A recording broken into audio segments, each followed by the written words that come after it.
Bueno, amigos, vamos a empezar. O sea, en realidad parece que estemos empezando media hora tarde, pero lo que pasó fue que se nos olvidó cambiarlo en el cartel. Habíamos retrasado esta charla porque los de la repartidora hacían una charla a las 6:30 y ellos la habían avanzado a las 6, pues para ver que tuviesen por lo menos una hora y media para su charla y que pudiese venir la gente a tiempo para esta. Y bueno, ha bajado el compañero de Barcelona para darnos una charla sobre Ferguson y las revueltas antipoliciales y presentar el folleto este que tenemos aquí delante, que luego lo podréis ver. Y bueno, pues ya está.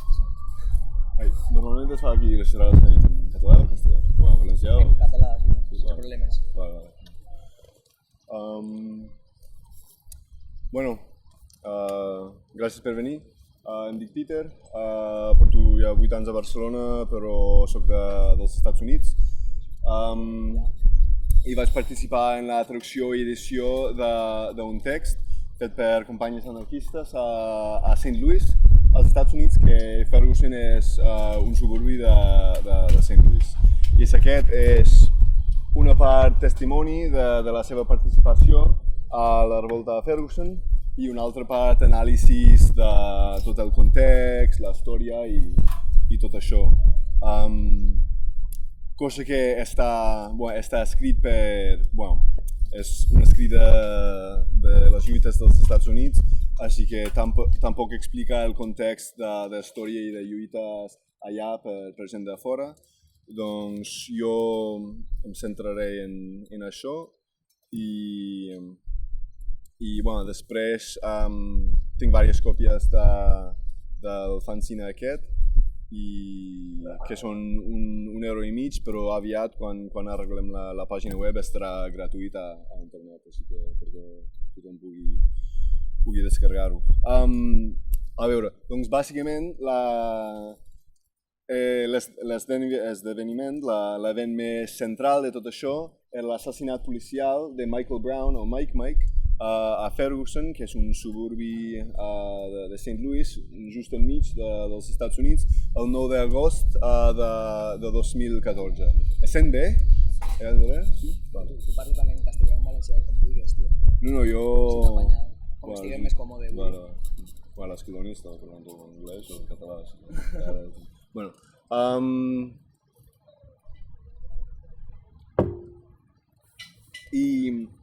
la resposta popular del barri i de més enllà era de fer disturbis molt greus, molt forts, durant més que 2 setmanes, i després a novembre, el 24 de novembre del mateix any, els disturbis van brotar de nou quan el fiscal de St. Louis va decidir no acusar el policia, el Daniel Wilson, per assassinat, en la mort l'assassinat de Mike Brown.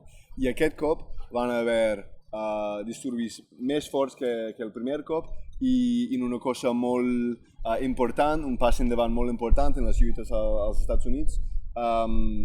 Els disturbis es van extendre per tot el país, entre un centenar de ciutats, entre àmbits molt diferents. I era interessant perquè jo me recordo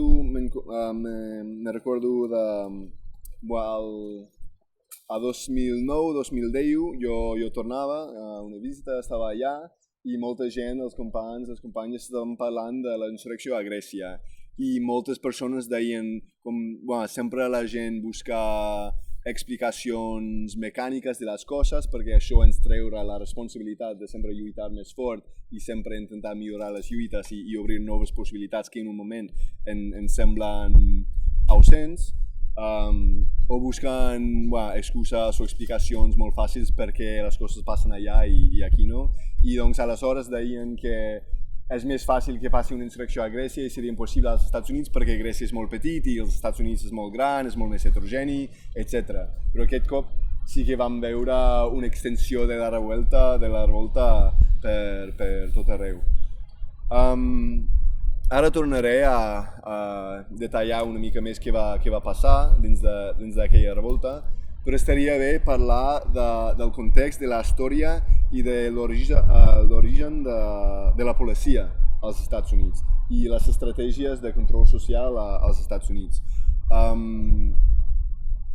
Perquè molts cops aquí a Europa es té la imatge de els Estats Units és un país molt racista i allà la policia mata gent no blanca i ja està. I tot això és cert, però també forma part de les estratègies a Europa per evadir, enfrontar-se amb el racisme, que és un sistema global connectat amb la colonització, que és una cosa que va néixer a Occident, i els països europeus en general sempre han tingut l'estratègia d'allunyar-se de les conseqüències més brutes de la colonització. Tenint colònies a fora i limitant les possibilitats de persones no blanques venir aquí a viure. Mentrestant, a les colònies, Nord-Amèrica, Sud-Amèrica, no tenien aquesta possibilitat perquè persones blanques i no blanques, persones dominants i dominats, vivien al costat i havien de buscar altres estratègies per control social, per dominació, per el sistema de supremacia blanca i colonització, que eren en el que el conflicte era més obvi. I doncs Europa ha pogut anar de progre, però als Estats Units sempre ha quedat amb la fama del racisme, que és molt real, però és el mateix racisme que existeix aquí, simplement desenvolupat d'una altra manera.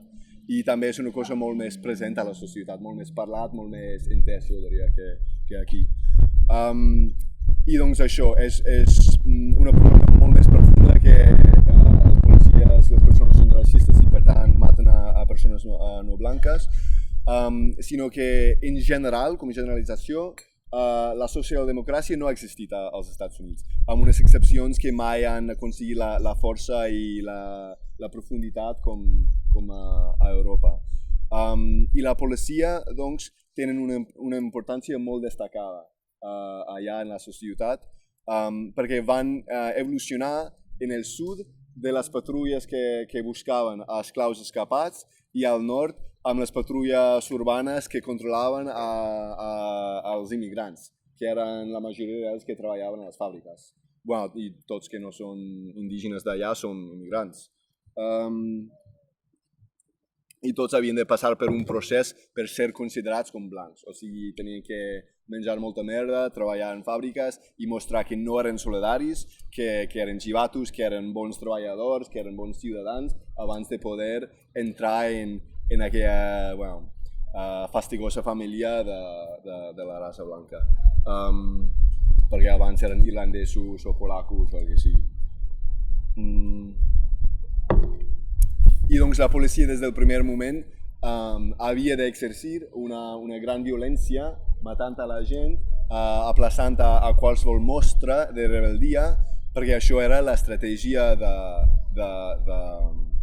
control social. No havia una plusvalia, diguem, que semblava neta, pura, límpia, que venia de colònies de fora, que es podria utilitzar com una recompensa per la classe treballadora allà, sinó que aquests processos d'explotació en un principi venien d'allà mateix, de l'esclavitud i del treball dels immigrants d'allà mateix, i doncs no podrien utilitzar aquesta estratègia que favoria més a la pastanaga que al pal, i això era i encara és un sistema que utilitza molt més violència oberta per controlar.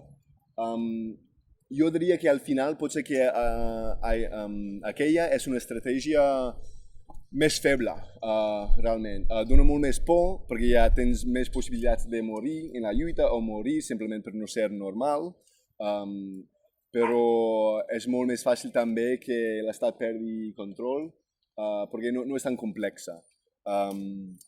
També diria que, per el que he vist en general, els antidisturbis a Europa, a molts països d'Europa, són molt més hàbils que als Estats Units perquè per una cosa hi ha més protestes aquí i per una altra cosa el límit de violència callejera acceptable abans de que porten l'exèrcit i comencen a disparar gent al carrer és més elevat aquí que allà, doncs la policia aquí té molta més pràctica controlant de manera pacífica, bueno, amb porros i això. No, porres. Porros no. Bueno, també, però... Què hi ha? Doncs, bueno, jo crec que és molt important entendre això, que tot això està molt vinculat amb com funciona la policia. Que la policia té més permisos per matar a la gent i, de fet, és una mica una obligació, perquè no tenen tan desenvolupat altres remeis per controlar la societat i controlar els conflictes socials. Parlem una mica de les revoltes relacionades amb assassinats policials dels últims 20 anys, 23 anys. I també una cosa per remarcar és que en cada ciutat als Estats Units, cada mes o 2 mesos o potser cada 2 setmanes, la policia mata algú. És una cosa molt comú. I cada ciutat gran, o sigui, cada dia algú li mata la policia. I un número molt desproporcionat d'aquests són persones no blanques, però també hi ha moltes persones blanques, sobretot gent amb problemes de salut mental, que no poden entrar en la normalitat democràtica capitalista, gent sense casa i coses així. O sigui, és una violència que està utilitzada contra totes les persones que no formen part de les classes privilegiades. Aleshores, podem mirar des de l'època actual, des de finals després de la Guerra Freda, i el primer disturbi molt gran provocat per un assassinat policial. Subratllar que per tot això els assassinats policials serien una de les causes o les provocacions més òbvies i més comunes per els disturbis i les revoltes als Estats Units. Allà no hi ha sindicats que valen res, que organitzen vagues, no hi ha vagues allà, no hi ha tanta cultura assembleària o d'ocupació, doncs no són desallotjaments, no són vagues, no són altres coses, sinó assassinats policials que constitueixen les causes, les inícies d'aquestes revoltes. A 1992, a Los Angeles, havia un disturbi molt fort, molt gran, molt famós, després d'una pallissa molt brutal fet per la policia contra Rodney King, un conductor negre. I encara que hi havia altres disturbis que desconeixem, perquè no van rebre una atenció molt difosa, pot ser que ningú es va enterar-se d'aquests disturbis fora d'un barri concret o fora d'una ciutat concreta. Segurament hi havia més disturbis que aquests, però reinava la pau social, el silenci mediàtic i doncs en general no eren coneguts. Doncs ara jo estic parlant més dels casos coneguts. Després de 92 hauríem d'anar a Cincinnati a 2001, gairebé 10 anys després de l'assassinat policial de Timothy Thomas, un xaval negre, a la ciutat de Cincinnati. Aquest també eren disturbis molt forts. Després a Toledo, a 2005, els neonazis volien fer una marxa a la ciutat i no és tan comú això dels neonazis.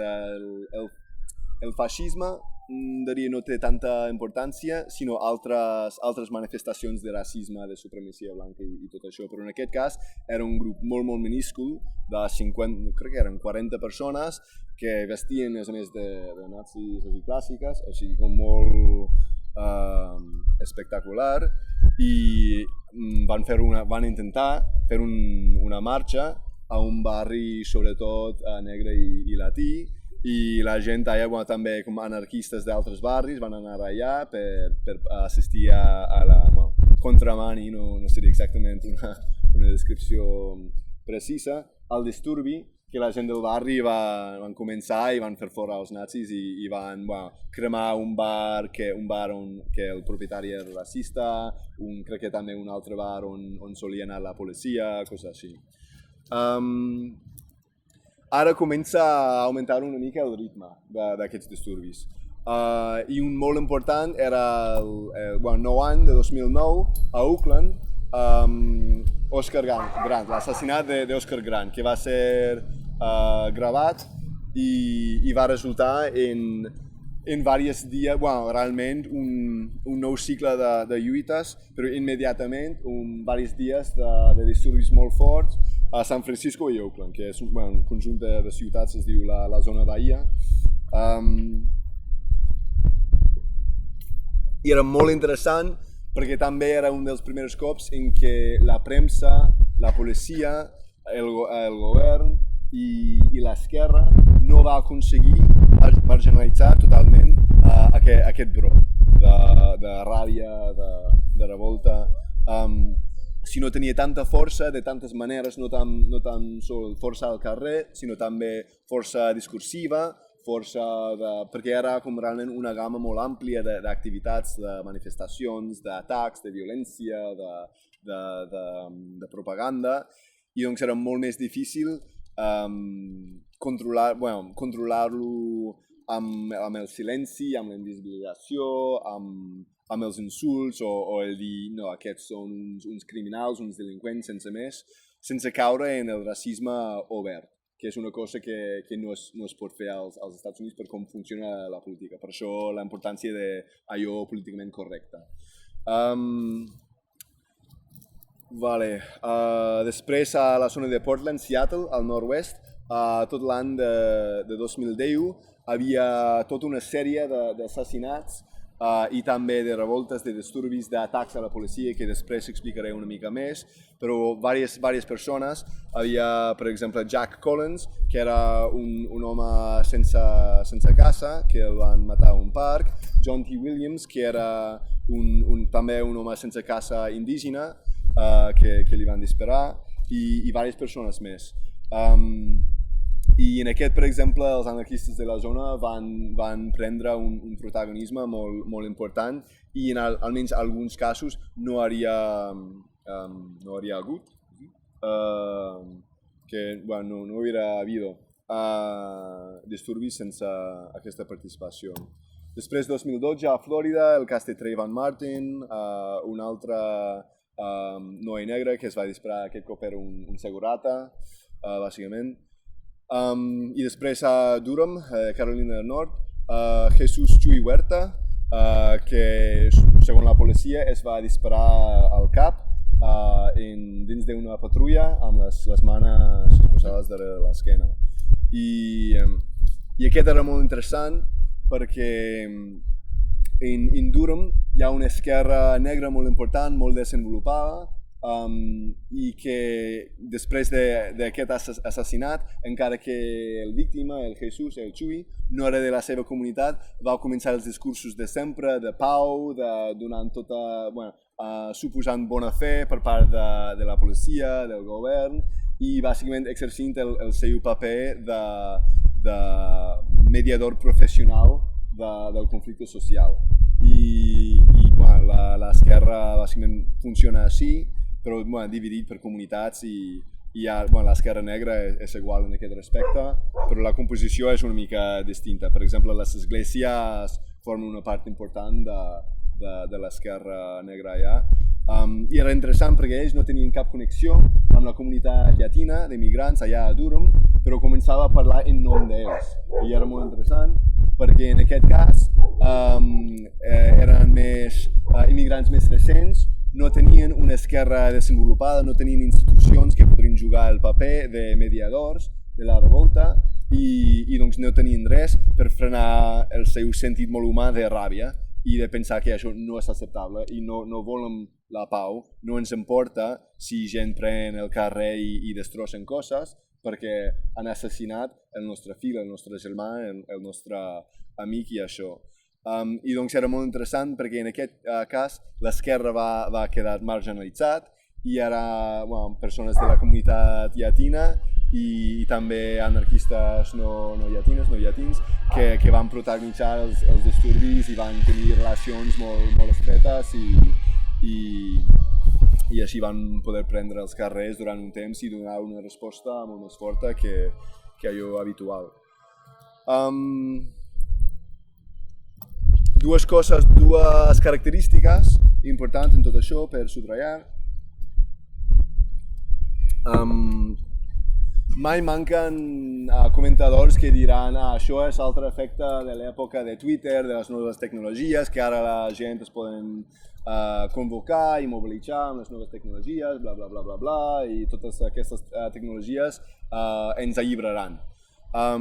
I clarament moltes persones utilitzaven aquestes tecnologies per convocar i mobilitzar i compartir informació i tot això. I sí que es veu un gran augment de disturbis i de l'extensió de disturbis en aquests casos, però jo diria que no hi ha cap mena d'argument per sustentar aquesta hipòtesi, perquè els 90 era una dècada morta, en tant a les lluites, però si mirem als 60, abans d'internet i tot això, també hi havia el mateix fenomen d'una extensió espontània de disturbis en resposta a violència policial i altres conflictes per tot el país. A 68, quan van matar a Martin Luther King, era una cosa immediata de costa a costa i molt més fort que allò d'ara.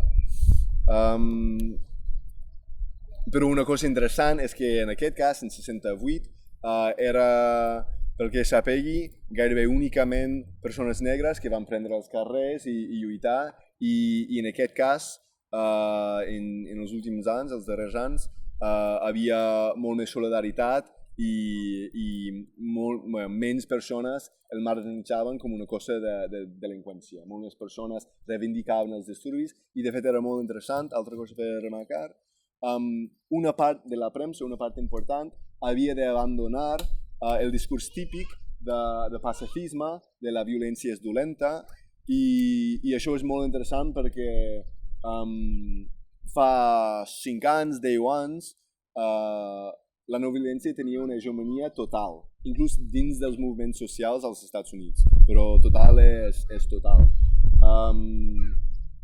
I això, i en gran part per un continu esforç anarquista contra aquests discursos i també per l'extensió de conflictes socials, això s'ha minat per un gran part, però per primer cop la premsa així de la massa fastigosa, com la premsa més oficial, com la revista Time o la revista Rolling Stone, començaven a publicar articles a favor dels disturbis, o almenys empatitzant amb els disturbis, però en alguns cops dient sí, els disturbis estan aconseguint resultats. I això és molt interessant perquè una anàlisi superficial ens farien dir pot ser que aquests mitjans podrien ser els nostres amics, podrien ajudar en la nostra feina de canviar la societat, de terminar amb el racisme, amb el capitalisme i tot això, de crear un món sense policia.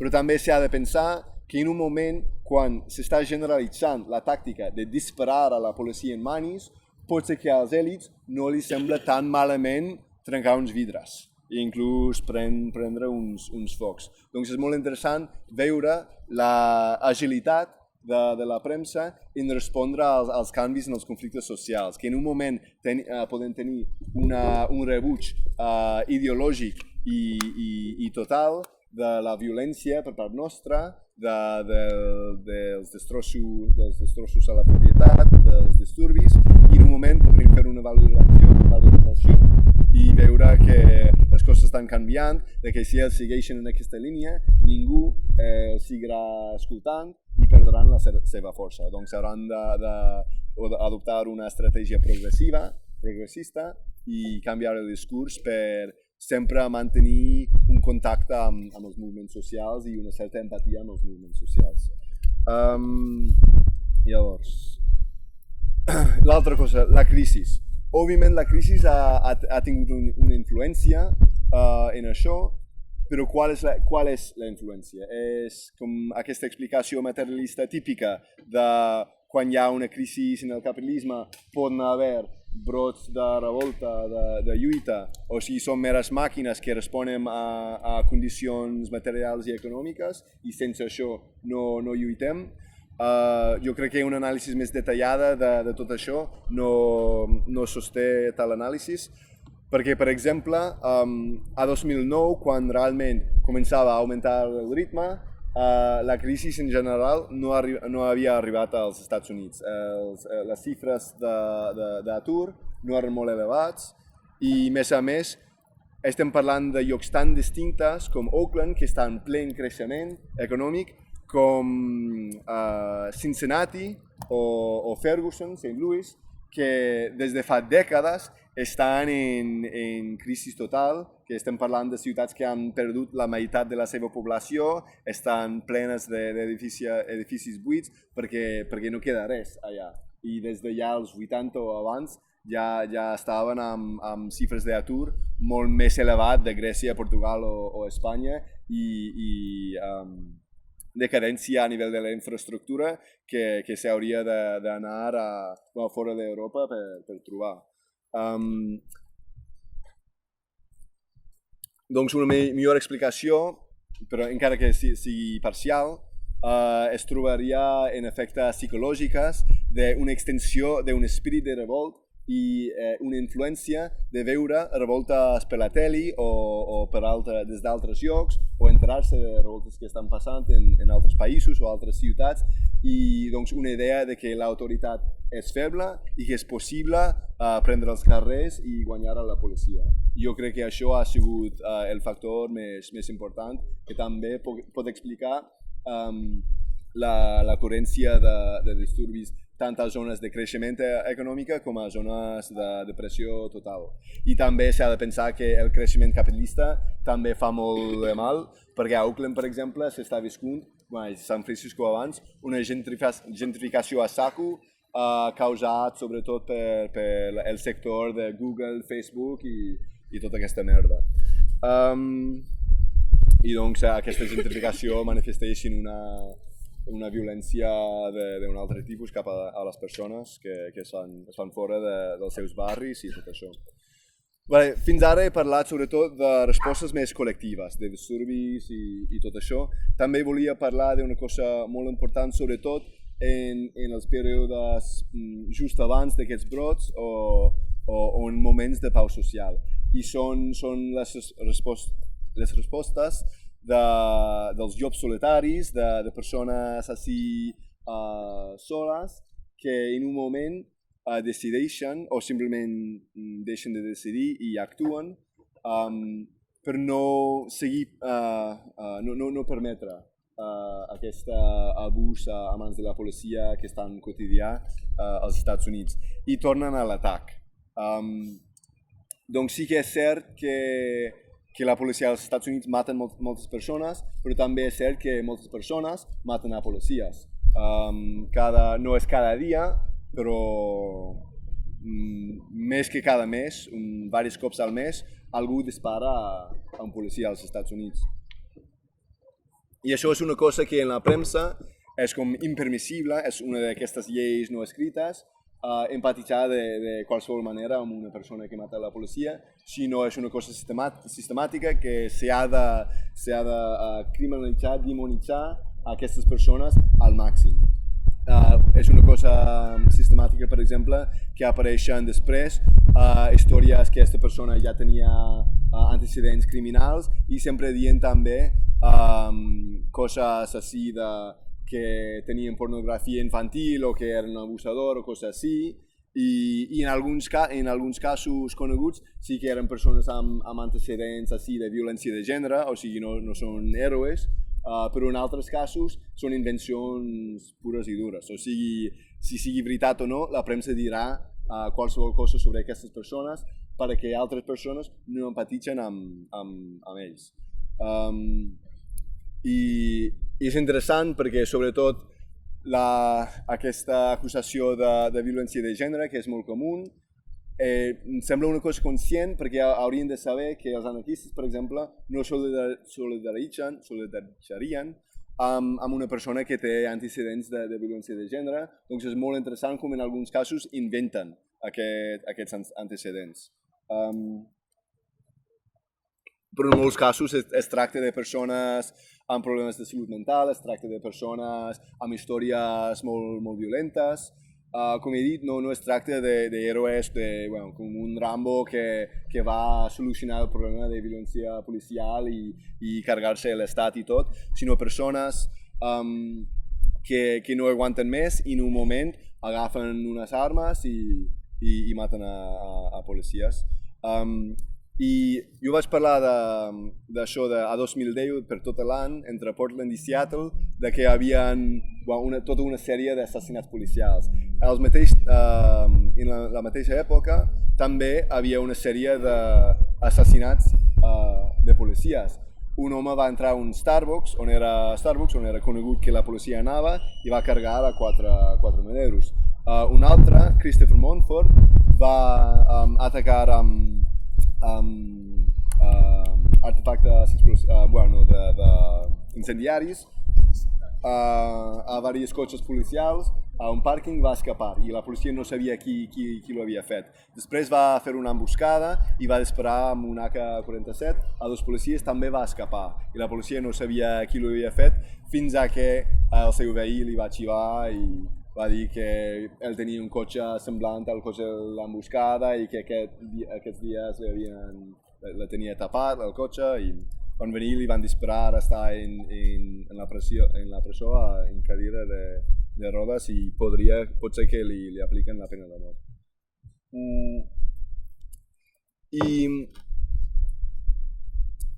És interessant perquè en gran part, fins a fa relativament poc, els anarquistes i les anarquistes als Estats Units en general han tingut una herència d'esquerres, han tingut molts pensaments d'esquerres i doncs en general no s'han fet cap gest de solidaritzar-se o d'aproximar-se amb les persones aquestes que estaven fent atacs a la policia en uns moments en què no hi havia respostes col·lectives, més enllà de peticions a l'alcalde o crides per la reforma i coses així que només feien més forts a la policia.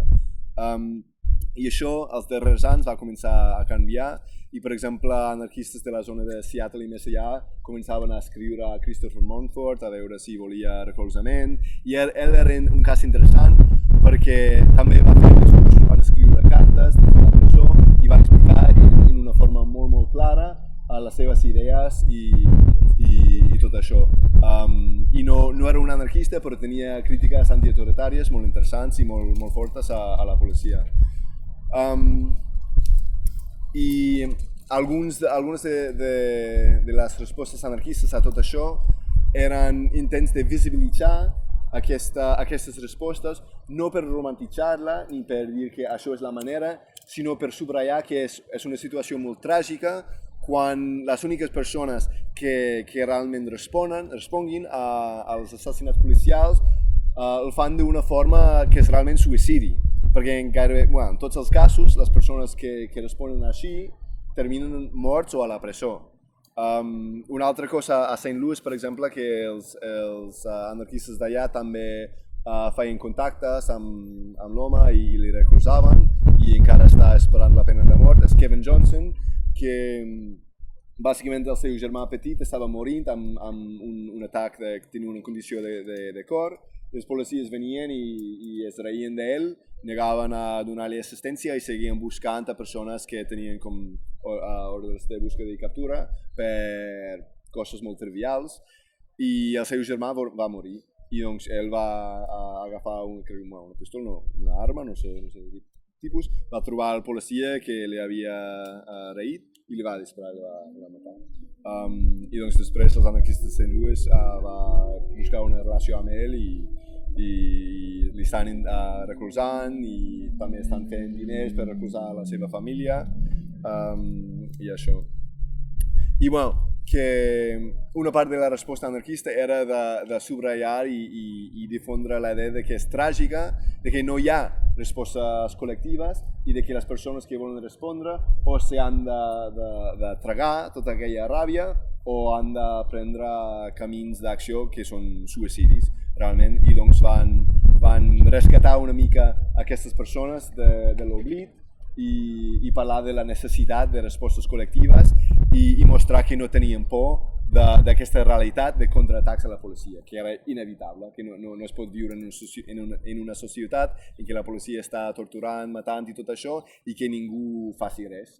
I doncs que era absurd que aquesta condemna moralista de la premsa i de l'esquerra també d'aquests delinqüents que fan quelcom quan tothom s'està callant.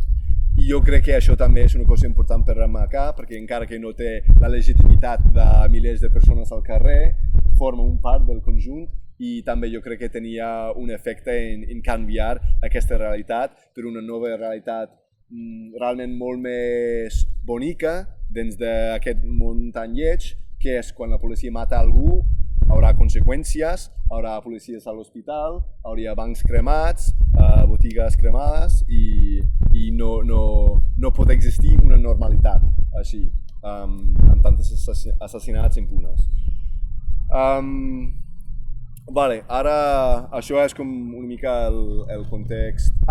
Però una cosa més, tota aquesta llista de disturbis i respostes que jo he narrat ara, en alguns casos hi havia una participació anarquista molt minoritària, molt petita, pot ser perquè als anarquistes els donaven por entrar en una situació així de violència contra la policia, pot ser que no hi havia gaire anarquistes a aquella ciutat, i en altres casos no hi havia ninguna assistència o participació anarquista pels mateixos motius, ausència d'anarquistes o massa pacifisme. I en altres casos, encara que siguin minoritaris, sí que hi havia una participació important i estratègica per part d'anarquistes, que ha ajudat a aconseguir que la premsa no podia marginalitzar tant els disturbis a les revoltes aquests.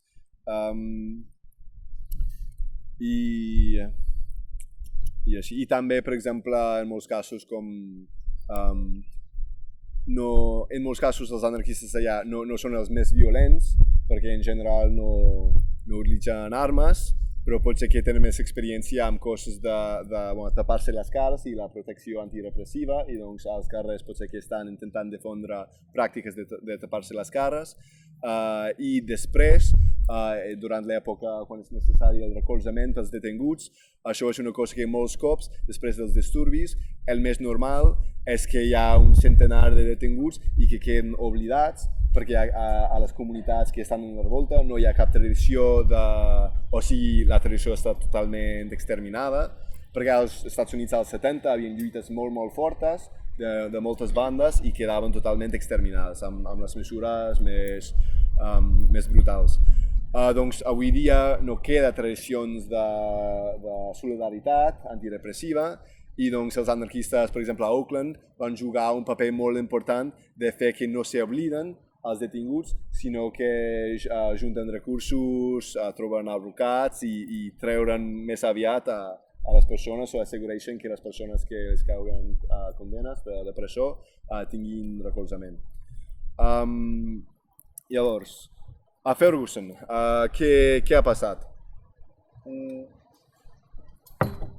Va desenvolupar un dia darrere l'altre, molt ràpidament. En un principi les respostes eren més pacífiques, però ràpidament van començar disturbis, atacs a la policia, es va cremar el Quick Mart, que era la botiga que va trucar a la policia dient que Mike estava robant coses allà, i doncs van cremar totalment el Quick Mart, que era com un ultramarino, i van convertir aquest espai en com un lloc comunal de trobada, i durant molts dies del disturbi a Ferguson les persones es quedaven allà i després anaven a pelear amb la policia o fer disturbis o saquejar botigues i hipermercats i centres comercials en altres zones. I aquesta era durant molt de temps una zona alliberada on que la policia no podria entrar sense temer per les seves vides. Perquè també, molt aviat, era tot un procés d'aprendre, la gent començava tirant pedres, llançant pedres a la policia, començant utilitzant còctels Molotov, i això era interessant perquè era molt obvi, quedava molt obvi, que el feien perquè l'havien vist per la tele i que ningú allà tenia una experiència de com fer un còctel molotov. De fet, aquí hi ha una història molt graciosa dels anarquistes i un jove del barri. El jove del barri hi ha uns còctels... quan un còctel molotov no està bé construït i que tots al carrer s'estan rient entre ells, vinga xaval, has d'aprendre a construir un millor còctel que aquell, que això no ha funcionat, torna a practicar i entre els veïns també de totes les edats, d'entre 12 anys i 60 al carrer parlant, rient, que ara van crear un ambient en molts moments de festivitat, de solidaritat, de felicitat davant de la tragèdia aquest. I això, i també persones començaven a portar armes a les manifestacions i disparar a la policia. En uns moments disparaven a l'aire, una mica per celebrar que havien pres aquest espai, i per l'altra part per avisar a la policia de no apropar-se, de donar por a la policia, però en uns moments també van disparar als cotxes policials que intentaven adentrar a la zona.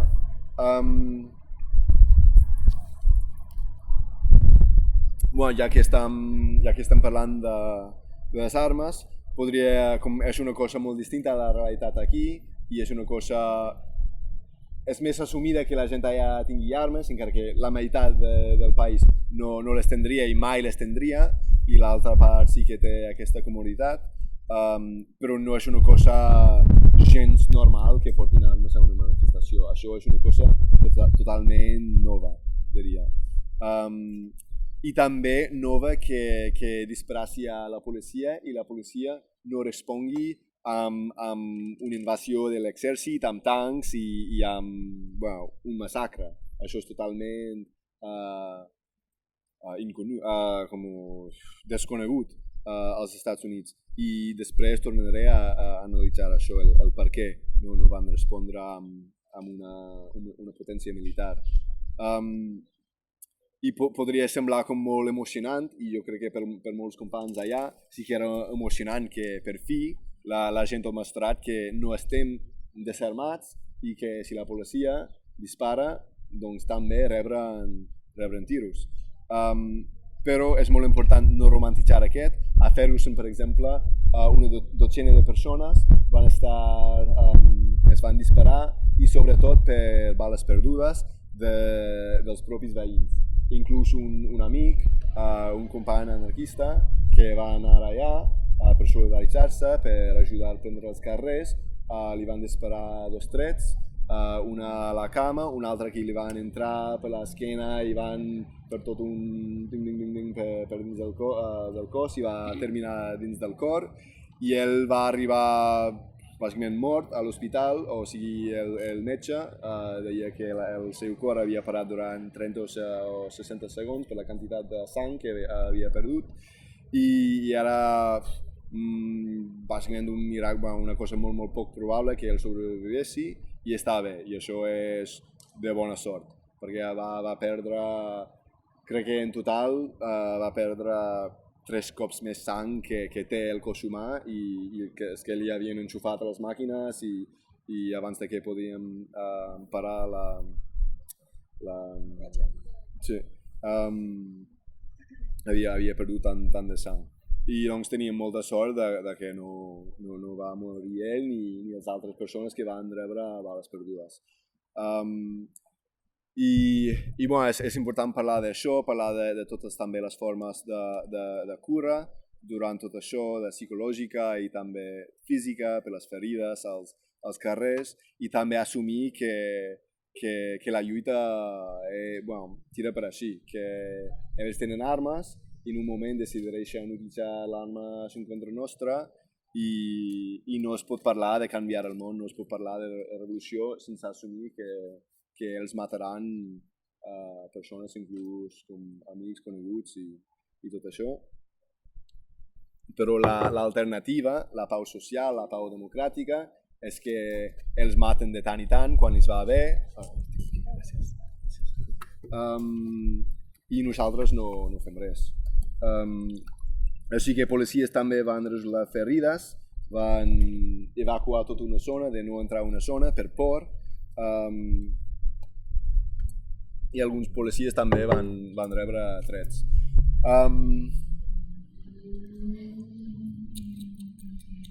Molt aviat l'Estat sí que va mobilitzar a la Guàrdia Nacional, a l'exèrcit, que va entrar als carrers i no van enviar la Guàrdia Nacional a enfrontaments directes amb aquesta zona, aquest nucli liberat.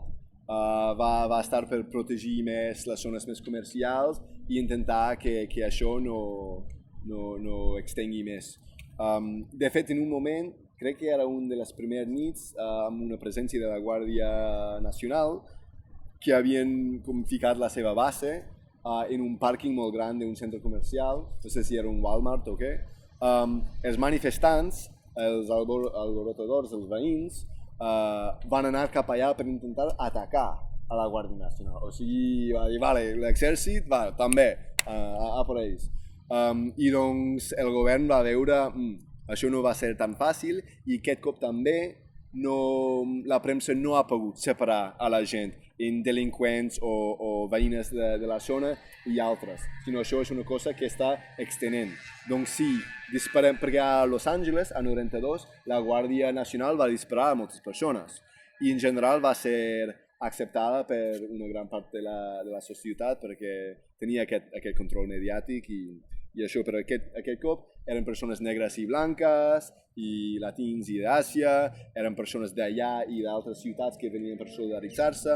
Doncs, en general, jo crec que l'estat yanqui és molt tonto, va molt com exagerat, amb molta supèrbia, però aquest cop va percedir el perill i va percatar que si enviava la Guàrdia Nacional per disparar gent al carrer hauria conseqüències irreparables.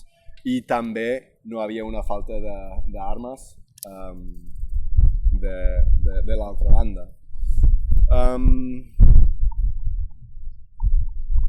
Doncs com van poder controlar aquesta revolta? Per què va terminar?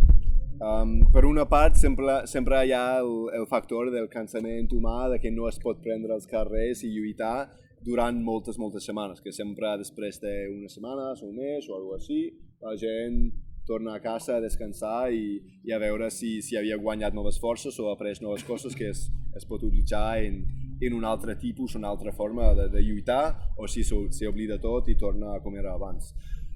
Aquest cop jo diria, i també els amics, els companys d'allà diuen que era per l'esquerra que això va terminar, però té una construcció molt particular. En aquest cas,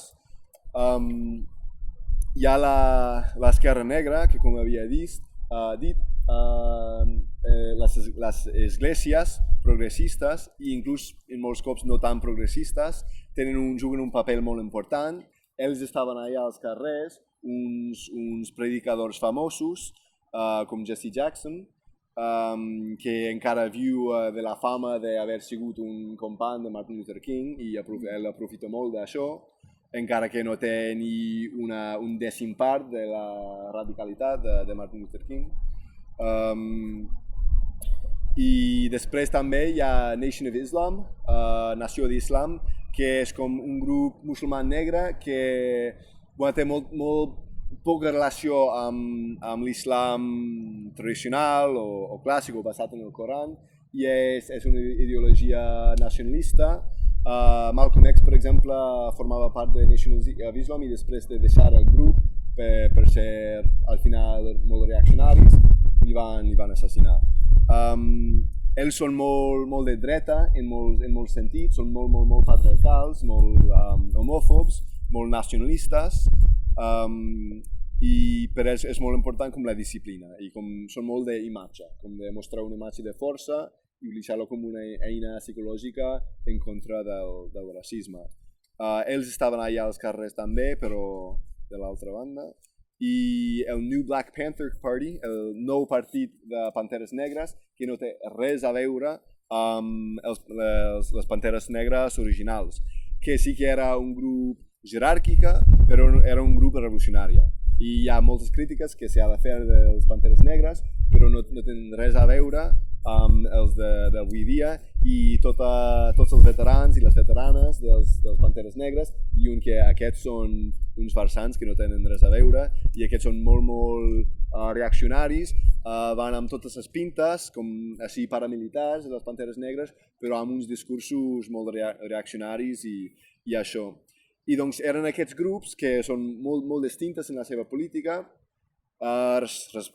respaldada, no sé com dir, recolzada per la molt més potent Esquerra Blanca, amb totes les seves ONGs, amb tots els seus diners, que necessitaven així cares negres, per posar-lo en termes molt brutes però honestes, per dir els discursos que els convenien, de pau, de tornar a la casa, de reforma, de no atacar la policia, de no fer disturbis, i doncs ells amb els seus mitjans de comunicació, amb els seus diners, podrien recolzar a una primera línia d'activistes i militants d'esquerra institucional negres. I doncs aquests estaven allà tots els dies dient a la gent: torna a casa, que així no és un bon lloc per estar, que hem d'estar pacífics, si no, no ens escoltaran, bla bla bla bla, no pots destrossar el teu propi barri. I eren gent de fora, eren gent que venien en avió per dir això. L'ús del sexisme era molt important per terminar amb aquesta revolta, perquè tots aquests activistes professionals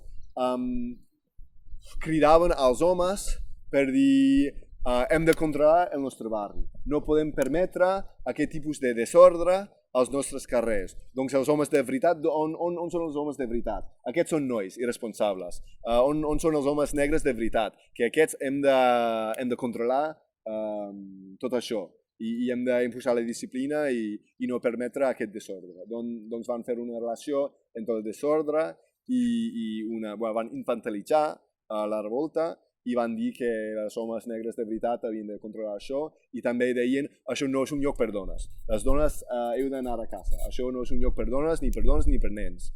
I era una mentira, perquè des del principi era una cosa on estaven participant persones des de 12 fins a 60, moltes dones estaven entre les més radicals, les més contundents. Hi ha, per exemple, un testimoni aquí dins de moltes mares que estaven allà, com era molt comunitari als carrers, deixaven els seus nens amb altres en el carrer a llençar coses a la policia en moments en què només hi havia dones i els homes ja s'havien retirat. Tornaven mitja hora després, el nen estava bé, vale, torno a pelear amb la policia. I doncs aquestes organitzacions venien aquí amb un discurs de: això no és un lloc per dones ni per nens, i tota aquesta merda. També els amics em van contar com una història, com una companya anarquista que no era de Ferguson, que venia de fora, que és mare, venia amb el seu criu i començava a parlar amb mares del barri sobre això, com ella tenia moltes dubtes. Estic aquí en un disturbi, gent per allà estan disparant, no sé si estic seguint una mare irresponsable. I les mares d'allà tots li deien: no, seria irresponsable no venir i deixar el teu nen a casa, perquè és important, és imprescindible estar aquí. I doncs bàsicament va ser una estratègia de ser molt pesats, i per ser molt pesats dia darrere dia, aquests grups al final va aconseguir que la gent al carrer quedava molt reduïda. I doncs quan deixaven de ser milers i eren centenars, era més fàcil per la policia triomfar. Però era per l'obra d'aquestes organitzacions d'esquerra que deien a la gent de tornar a casa. I per això va terminar el primer cop, però després, com havia dit, això va ser entre el 9 d'agost de l'any passat fins al 25 d'agost. Però ara, al novembre, el 24 de novembre, va tornar a brotar els disturbis, quan el fiscal de Ferguson, crec que de tot el condado, que era fill de policia, va decidir no acusar la policia per cap delicte. I doncs van començar de nou els disturbis, i era molt interessant perquè just en aquest temps el policia a Nova York van assassinar a Eric Garner, un home negre, i aquell cop va ser gravat, que bàsicament li van estrangular fins a que va morir, mentre que gent per la vorrera intentava dir deixa'l i li gravava. I això era també important el fet de que li gravaven, perquè en aquest moment, fins aleshores, l'esquerra, la seva reivindicació màxima era obligar la policia a tenir càmeres, així com càmeres que sempre portaven amb ells, que gravaven automàticament. O sigui, ampliar moltíssim el poder de la policia, ampliar la videovigilància i donar encara més eines a la policia per ficar a la presó qualsevol persona que lluita contra ells, per exemple. I això com és molt típica de l'esquerra, de buscar reformes que realment augmentin el poder de l'Estat. I afortunadament durant uns mesos havien de callar-se amb aquestes estupideses perquè una càmera no va ajudar res a Eric Garner i després a Nova York va passar igual, que el fiscal va decidir no acusar a la policia. Desafortunadament, on existeix el capitalisme existeix i regna l'amnèsia social, però crec que és una cosa encara més fort als Estats Units, que no hi ha història senzillament als Estats Units, i hi ha, per exemple, he llegit ahir que a Carolina del Sud havia un assassinat policial fa poc i l'esquerra ha aconseguit que la policia, que la legislatura aproveixi aquesta mesura de càmeres policials i, curiosament, la policia l'ha consentit. Així que aquesta memòria va durar uns mesos. Molt bé. Va començar una segona ronda de disturbis i aquest cop va extendre per tot el país. I va ser una mostra molt precisa d'on reinava l'esquerra i on no, perquè en el primer cas hi havia manifestacions, concentracions, coses més de... la gent parlava, passava un micro per parlar com tot això era horrible, i on no reinava l'esquerra hi havia disturbis. I doncs mostraven molt clarament la seva funció, encara que, amb l'excepció dels líders, la majoria d'aquestes persones són persones sinceres i realment creen que estan fent el necessari per canviar el sistema, però estan ficats en una línia de lluita que condueix a la recuperació de les lluites i condueix a l'augment del poder estatal i la desmobilització de les lluites. Doncs on no hi havia una esquerra forta, hi havia disturbis. Començava a generalitzar la tàctica de prendre les autopistes i parar les autopistes, que provocava molt de caos, provocava hi ha moltes perdudes econòmiques quan es para l'economia d'aquesta manera, quan es para les autopistes, encara més als Estats Units perquè no hi ha trens, és tot per autopista.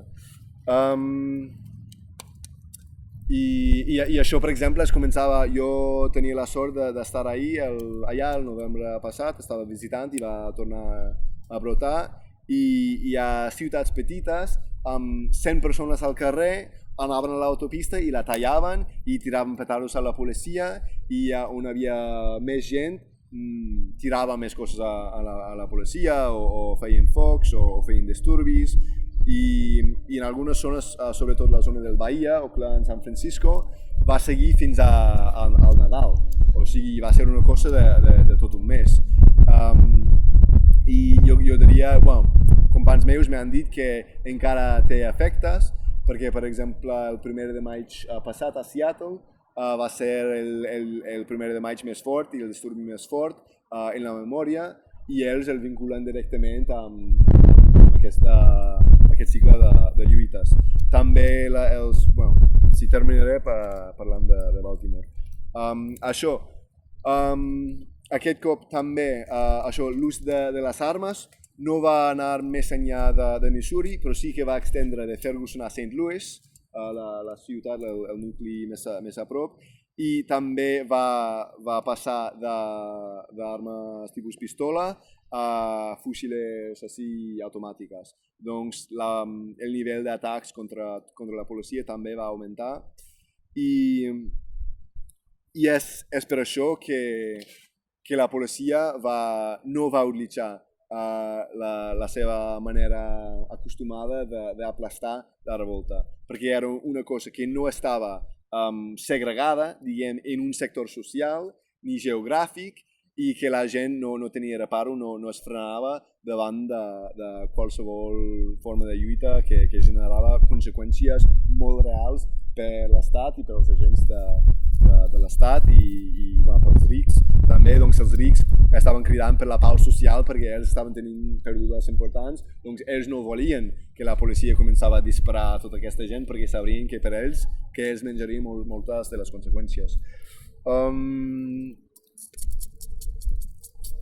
Què més?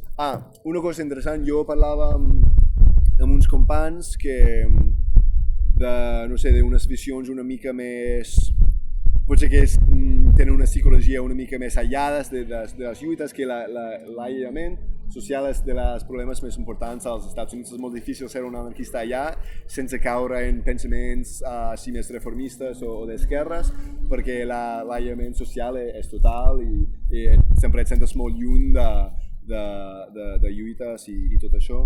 I doncs, per exemple, jo trobava inclús companys que d'ahir començava a queixar que la premsa parlava de com la gent estava disparant a la policia. I doncs ells van adoptar un discurs de que tot això de l'ús de les armes contra la policia era una invenció o almenys una cosa exagerada utilitzada per la policia per justificar la seva brutalitat.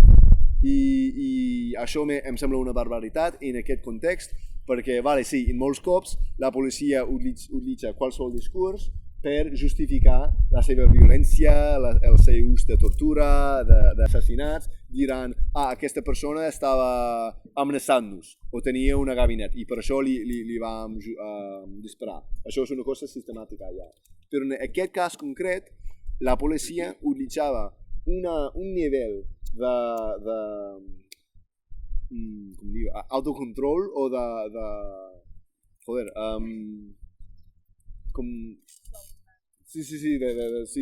suavitat, de tranquil·litzar les coses que gairebé mai s'havia vist als Estats Units. Per tot això que vaig explicar al principi, com tot això de buscar la pau social no entra generalment en les estratègies de control social als Estats Units per motius històrics. I aquest cop sí que el van fer i van mostrar com un autocontrol i una capacitat de no violència impressionant relativament a la seva història i trajecte. I era per tot això, pel por, per tot aquest càlcul de control social, no era per la seva bondat, ni molt menys. Però doncs era interessant com inclús companys de lluita començaven a adoptar un discurs pacificador, minimitzant la importància de l'ús de noves armes i noves formes de lluita, bàsicament pintant-ho com una exageració de la premsa per justificar la violència policial en un moment en què per primer cop la policia no estava sent tan violent, sinó s'estaven frenant.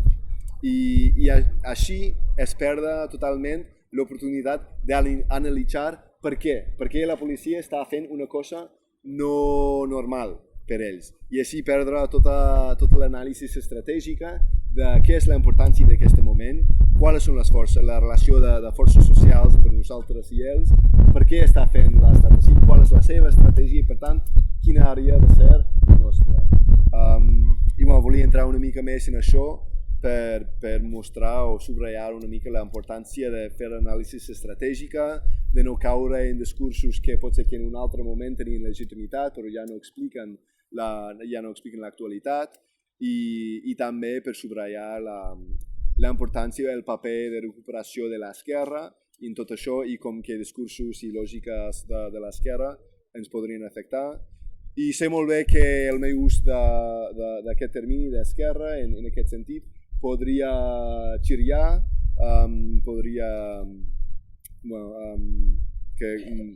altres persones podrien discrepar amb ell i això podria ser, no sé, un punt interessant per debatre. Però allà clarament es va manifestar una bretxa molt gran entre persones que anaven allà amb un funcionament o una pràctica més insurreccional i persones que van allà amb un funcionament al final de tot reformista, i doncs sí que hi havia una divisió en què l'esquerra sí que queda molt identificada d'aquesta manera. Encara que la gran majoria d'ells són molt sinceres, persones sinceres, són molt sincers i estan fent el que creiguen necessari per millorar la cosa. Bueno, sé que he parlat molt. Havia unes preguntes sobre Baltimore i jo no té molta informació directament de companys d'allà de Baltimore. Havia intentat connectar amb ells per preguntar com realment era, però no tinc molta informació que no es pot trobar a l'internet. Però és interessant veure com les conseqüències d'això, que després de que la policia va matar a Freddie Gray, era vist com una cosa normal i ja assumida de que hi hauria disturbis, i doncs ja la premsa i el govern i tot això no intenten dissuadir una part d'això, accepten que passarà i doncs per tant, encara que no és explícit, accepten la seva legitimitat d'aquesta resposta i intenten neutralitzar-lo, intenten aïllar-lo, intenten minimitzar-lo, i molts cops parlen d'atacs contra persones innocents. Per exemple, van fer molta hincapié en que al principi del disturbi la multitud va atacar a gent que estava en un bar. I el que no deia és que aquesta gent eren persones de classe mitjana alta que estaven esperant entrar en un partit de béisbol, i si tu tens els diners per pagar una entrada a un partit de béisbol és que no ets del barri de Freddie Gray, i aquestes persones van veure aquesta multitud de West Baltimore, que és com molt proletari, molt fotut, i els van començar a insultar. I de fet algunes persones, perquè béisbol bàsicament és una excusa per emborratxar-se, perquè els partits triguen entre 2 i 5 hores, així que vas allà per fer pícnic, allargar-lo i emborratxar-se. I doncs algunes persones del bar, borratxos, començaven a atacar a la manifestació, i pel que jo tinc entès, almenys en aquesta part de Baltimore, els disturbis van començar per això, que la gent deia de què vas i no acceptarem aquest, i van tornar a atacar. I això, que com tot això segueix en peu i no... Jo terminaré la meva part, i si teniu preguntes, genial, però si prefereu debatre més tot el tema, com vulgueu. I gràcies per venir, gràcies a la gent de l'Horta per organitzar això, i tant. I ara apagarem aquests per poder parlar més còmode.